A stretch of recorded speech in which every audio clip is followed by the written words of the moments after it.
Okay, so if something is going on with your sleep, or if you're just not getting the sleep you need, then what do you do about it?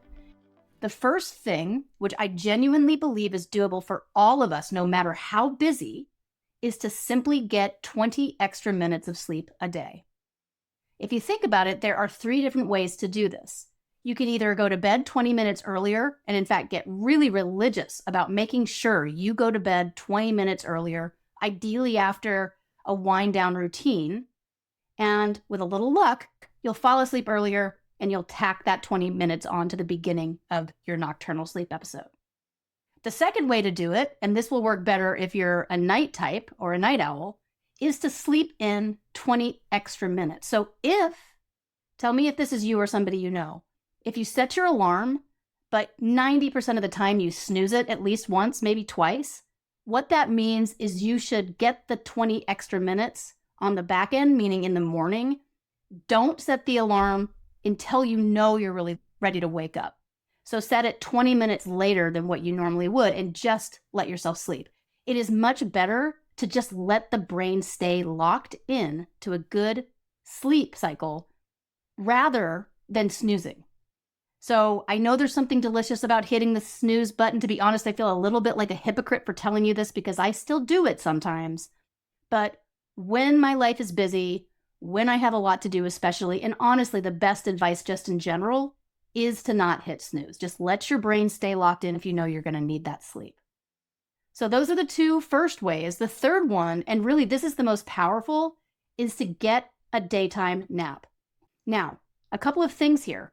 Naps have to be in the afternoon, and by afternoon, I mean no later than 2 o'clock, 3 o'clock, even starting to push it for most of us. Right around lunchtime is ideal. The reason for that is twofold. One, you have a little dip in your circadian rhythm right around midday that you can capitalize on to get a better nap and to increase the likelihood of you falling asleep. What doesn't count is falling asleep in front of the television at 7 or 8 at night. In that case, it's much better that you just get into bed and try to get to sleep a little bit earlier. The reason is because if you fall asleep in the late afternoon or evening, this can chip away at the natural sleep pressure that your brain builds that tells your brain and body to calm down and to go to sleep at night. So you need that buildup of sleep pressure to help you get into a nice, good, solid sleep. And if you fall asleep too late, you run the risk of depleting the pressure too early. So you don't want to sleep at any time outside of the afternoon. Even the morning can be okay, but it's best to aim to nap somewhere around midday. The other thing I want to tell you about naps is there's a lot of resistance around this. In a lot of different cultures, people almost feel guilty sometimes, like they're wasting time if they nap in the middle of the day. But again, that's not true, because if you take a power nap, you're going to regenerate your brain capacity and you're going to feel much more alert and alive. You will actually have more space to encode new memories.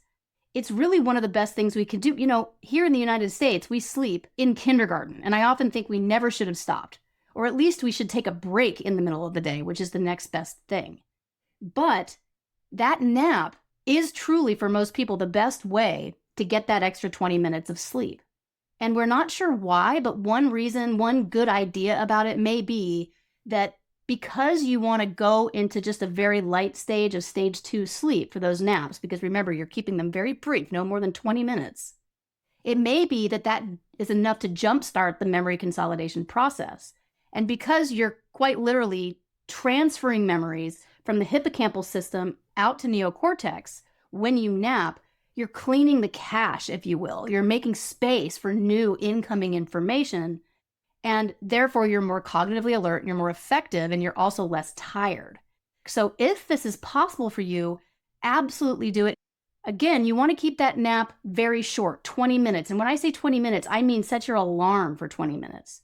Because you do not want to sleep past that. And the more sleep deprived you are, the more likely you will sleep past it without an alarm. And if you do, you're going to most likely dive down into the deeper stages of sleep. And when you wake up from those, you will not feel refreshed. Your performance will not be benefited. In fact, you'll feel very groggy. We call that sleep inertia.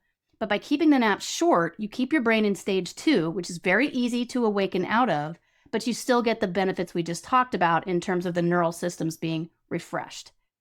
Even Some studies suggest 6 to 7 minutes of sleep, very light sleep, is enough to see these benefits. So anywhere really between just a few minutes and all the way up to 20 is great, but make sure you set your alarm.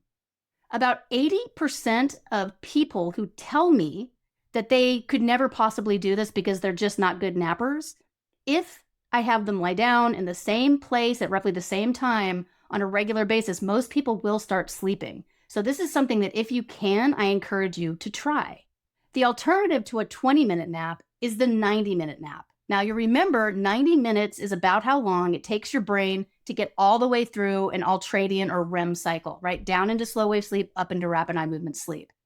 So if you're really sleep deprived, let's say you've been traveling, let's say you're just exhausted and you know you have to do something to regroup, then on a day off, on the weekend, again, in the afternoon, devote about 90 minutes to napping. Set your alarm for maybe 95, 97, 99 minutes and let yourself get through a full sleep cycle.